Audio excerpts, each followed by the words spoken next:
Hi everyone, Andrew from Wisdom here with the 5th video in how to help your kids get into property. Now this last structure that I want to talk about is a little bit different, but I did think it was worthwhile talking to you about it. And the structure that I'm referring to here is buying in a family trust. It's not one that you would commonly see out there, and it's certainly one that isn't talked about, potentially to the degree that it needs to be. But look, the reality is it does have a lot of pros and cons, or advantages and disadvantages attached to it, and I think that it's worth talking about. So structurally, what does that look like? Well, the reality is I don't want to make this situation too complex. So let's assume for a second that you guys as parents have an amount of money and some borrowing ability available to you. And in the scheme of things, you want to use that or deploy that towards helping your kids get into property. Well, as we've covered in previous videos, there are a bunch of different structures that you can use to apply to that. You can gift them money, you can loan them money, you can allow them to take a guarantee facility to obviously take security out of one of your properties, or use equity that you have in one of your properties to be able to support them getting in. And as I showed in the video 4, you could also borrow money to lend to them and get them into property, which is my preferred structure. However we get to that though, the reality is you have a pool of money here and you want to deploy it. For me, where a family trust becomes really interesting is if you essentially want to buy a property but don't necessarily want the control of that property to be in your kids' hands until whenever you decide to into the future. So again, not to be negative, but it might be a situation where you would prefer that you didn't want to lend them or gift them an amount of money because of decisions they've made in their lives with regard to a partner, or potentially just that they're making in general. However, you still want to see them with a good roof over their head, support them into that, and potentially leverage off of your good position and your great financial decisions to be able to secure them a property that you may give them control over in the future. Well, this is where a family trust would be really handy. So structurally, what it would look like is this. Generally, we always choose to use a corporate or a company as the trustee. So that takes on the role as the trustee. And of course, you and your partner would be the directors of that and the shareholders of that, or you may hold the shareholding in a piggy bank trust or an ultimate holding trust. They're just the same interchangeable terms for some additional asset protection as well.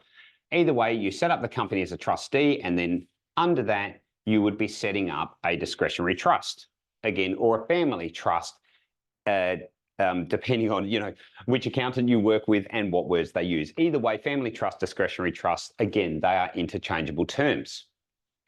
And then using that trust, you would certainly be able to go and buy a property inside of that trust. You would be able to borrow money exactly like you would if you were buying outside of that trust. So again, normal, both 80% lends, and of course larger than that with lender's mortgage insurance. You would be supporting that loan that you would take out of it as guarantors, because again, this is a different legal entity to you here.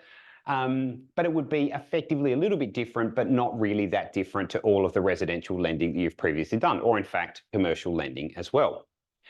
So you would purchase the property inside of the trust. The lending would be lent to the trust with you supporting it. And essentially that's what the structure would look like. As I said to you before, it is a different legal entity to you, but by virtue of you controlling the trustee and by the words that are contained within the trust deed itself, you would have control of that property. Now, the beautiful thing about a trust, or any property, any other property that you own, is of course you can choose as a trustee to do with it whatever you see fit. So for argument's sake, if you decided that your kids could live in this property and pay you nominal rent or even pay you no rent, well, it's within your prerogative to be able to do that as trustee. So as I said, this is a way of facilitating that they have a roof over their head. And your plan may be that you control and own this property for a period of time, potentially until you pass away, and then you may choose to provide control to them after. So what's the biggest disadvantage with this, and why would you use this particular type of structure? Well, as I say, this is a control versus ownership thing. Yes, you own the property by virtue of in the trust, and of course you control that property by virtue of being trustee as well. But it also means that you're allowing to happen with that property whatever you choose to, because you have the flexibility to do that. But in no way, shape or form can your kids demand anything with regard to that property. They essentially have no control. Now, eventually, if you pass away for any reason, you can have it within your estate. The control of that trust and thus the property could transfer to your particular child that you would prefer that property to go to in your estate. Equally, if you saw fit to, you would be able to pass control of this entity across to your kids at a point in time in the future where you saw fit for that to happen as well. And typically in taking that on with some paperwork, refinancing of loans and everything else, they could also be made responsible for the loans too.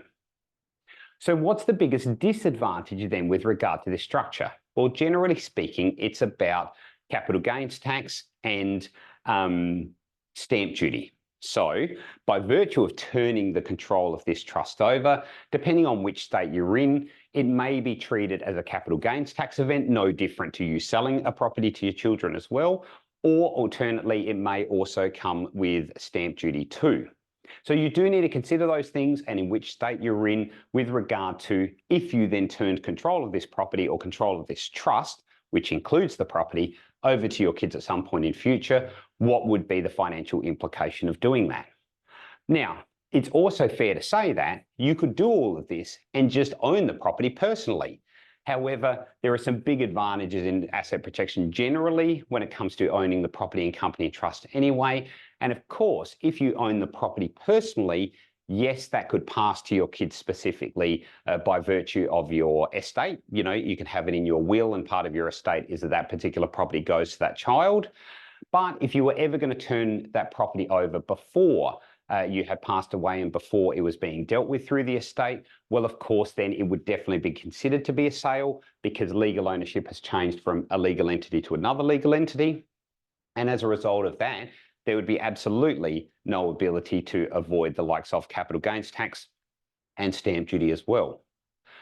So from my perspective, is this a popular structure? No, it's not. But again, it's one thing that I've certainly seen my clients do with regard to building their own personal wealth and their own personal asset journey and their property journey, but also be able to, while they're doing that, you know, help their kids out with a roof over their head and of course, building all of this asset for the future, which will become theirs as well. And I think it's a very interesting structure with regard to, let's assume that you want to help your kids, but again, they're not in a great place and they're not necessarily making great decisions. It means that you can certainly assist by putting a roof over their head and supporting them, and even potentially buying a property on their behalf to be passed on to them in the future. But in the meantime, when it comes to that property, they effectively have no legal ownership or no control. And as a result of that, you can still retain all of that and still help them out anyway.